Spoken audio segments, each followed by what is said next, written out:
étudiants.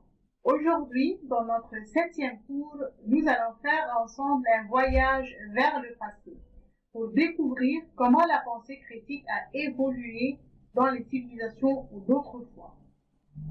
La pensée rationnelle a joué un rôle important et essentiel au fil de l'histoire.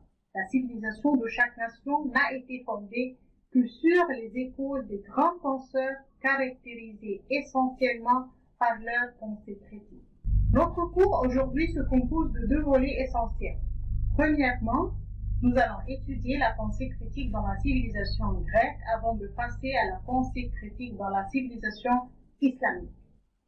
Il faut souligner quant à la pensée critique dans la civilisation grecque que le philosophe très connu Homère a eu recours à la critique ou à la pensée critique pour éliminer la peur humaine envers les dieux représentés d'une manière surnaturelle à travers l'histoire. Ceci a mené, bien sûr, à l'apparition de la pensée critique ou philosophique d'Homère qui a essayé d'éliminer les mythes et les croyances religieuses très rétablies.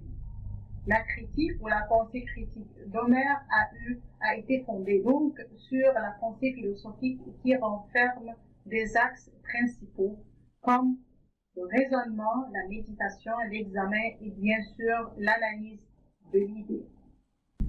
Dans le dialogue déductif ou la méthodologie de Socrate, nous trouvons 2 phases à étudier. La première, c'est la phase de l'ironie ou une phase négative citée par Socrate où il prétend l'ignorance, la naïveté, l'approbation des paroles de ses interlocuteurs. Puis Socrate a commencé à leur poser des questions pour exprimer ses doutes et aboutit par la phase de l'ironie à toute autre réalité contradictoire. C'est à travers cette méthode de l'ignorance, de l'ironie, que Socrate visait éveiller et purifier l'esprit et l'emprise de la pensée sophiste. Le dialogue déductif de Socrate commençait donc par une question sur les sujets déjà connus. Il se demandait sur le sens des notions connues comme le bien, le mal, la justice, l'injustice, la vie, le courage, et ainsi de suite. Cette discussion ne mène souvent ni à un résultat ni à une signification précise à propos de ces sujets déjà abordés. Le public alors de Socrate commençait à réaliser ce qui lui échappait. Socrate aidait son interlocuteur à élargir l'esprit et à découvrir les réalités qui lui étaient méconnaissantes et incroyables. La seconde phase de cette philosophie ou de cette pensée critique de Socrate est appelée la phase de l'engendrement, et c'est ainsi une phase positive.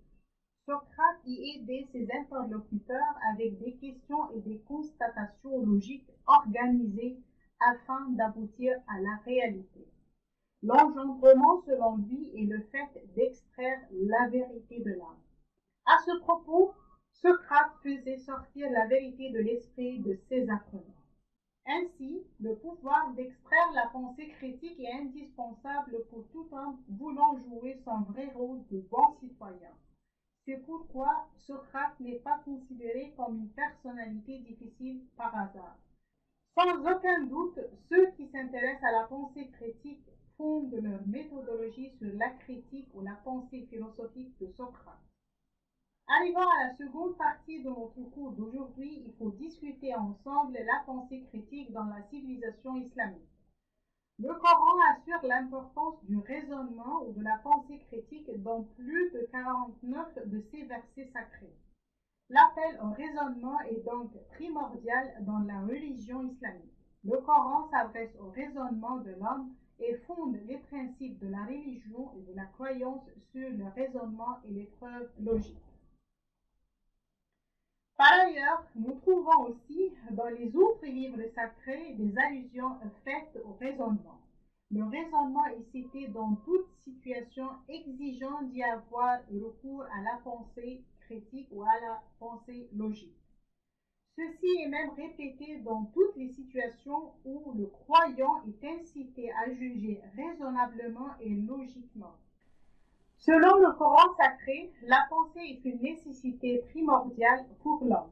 en vue de valoriser son existence et de d'éprouver une sorte de sécurité physique, et cela est bien sûr au moyen de l'observation, de la réflexion, du raisonnement et de la déduction des grandes réalités de l'univers.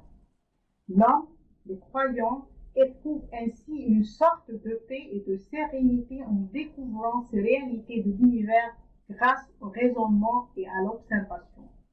Si je vous pose une petite activité, je vous laisse réfléchir pour citer les situations de la vie du prophète Ibrahim, fait sur lui, expliquant l'importance de la recherche des vérités et des preuves avant d'appliquer correctement la pensée critique. Pour répondre à cette question, il faut souligner que le prophète Ibrahim, fait sur lui, a mis des hypothèses qui l'aident à aboutir à un résultat ou à la vérité. Puis, après cette phase de la remise des hypothèses, il a examiné les données ou les informations abordées devant lui. Il a essayé d'examiner ces hypothèses. Alors, quand les astres, la lune, le soleil ont disparu, le prophète Ibrahim, paix sur lui, a conclu, après l'examination, après l'expérimentation, après le raisonnement, qu'il est innocent de ces faux dieux et qu'il pratique sa religion croyante en abordant exclusivement que Dieu, le Tout-Puissant, créateur des cieux et de la terre. Autre exemple à étudier aujourd'hui pour prouver que la civilisation islamique a connu l'esprit critique, il faut citer la philosophie de Ibn Hazm. L'esprit critique chez Ibn Hazm a connu et a été fondé sur la critique des linguistes et la théorie de l'indisme. Il a refusé la notion du raisonnement analogique.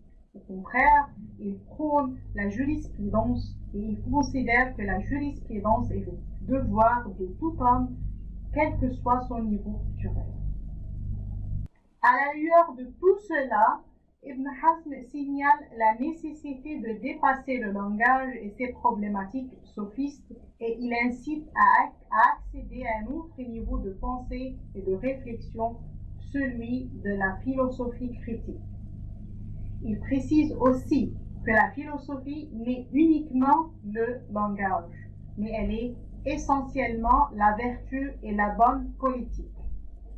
Dans cette perspective, Ibn Hazm dit, je cite, « La vraie signification et le vrai but de la philosophie résident toujours dans le fait de la moralisation de l'âme. » Fin de citation. Un autre exemple à étudier aujourd'hui, c'est la méthodologie de Ibn Rushd, qui était très soucieux de chercher une stratégie philosophique, voire une méthodologie cognitive permettant toujours de répondre à trois questions principales. Premièrement, comment doit-on lire et étudier le Coran? Comment peut-on lire la philosophie? Comment nous pouvons étudier la philosophie d'Aristote, par exemple, qui est à l'origine de toute philosophie mûre et correcte? Et la troisième et la dernière question, c'est comment doit-on déterminer la relation entre la religion et la philosophie, d'une manière à garder leur complémentarité, mais aussi leur indépendance. Ibn Rushd y distingue le suivant. La religion est fondée sur des principes et des méthodologies d'épreuves spécifiques, alors que la philosophie s'appuie sur des doctrines et des méthodologies basées sur le raisonnement et la logique. Ainsi, le dialogue des penseurs islamiques était rationnel et critique. Il visait la compréhension de la religion et l'application de ses lois. Samad ibn Ali, Yahya ibn Mansour, Al-Khawarizmi, tous ces savants arabes ont réexaminé les données des sciences grecques comme l'astrologie, les mathématiques et la médecine avant de prouver enfin toute théorie critique menant à la vérité. Entre le passé et le présent et vers le futur, on compte toujours et faut toujours à la pensée critique. Je vous remercie infiniment et on se voit à la prochaine session.